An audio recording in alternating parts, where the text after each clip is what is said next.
Welcome to BIA OLAF serviced apartments. As you walk in, as you can see, there's a remote on the wall there for the air conditioning. The room itself was very spacious, as you can see. There's a sliding door that leads out to the balcony. A very big room, nice worktop area, coffee machine, well, pods supplied with a kettle if you wish. Very clean, plates and cups provided and glasses for wine. As you can see, a fridge freezer had a free bottle of water as you sort of like check in, but only the one bottle.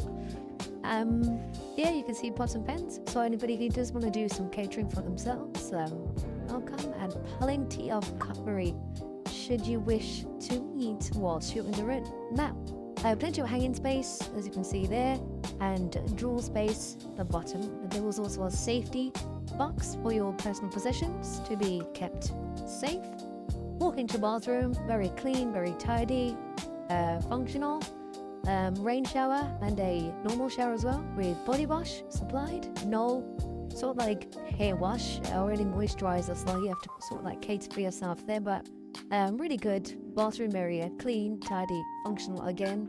The TV had all the apps, Netflix, YouTube, etc. And then lastly, balcony, a great seating area for having your breakfast in the morning and with a good view outside, as you can see. Thank you for watching.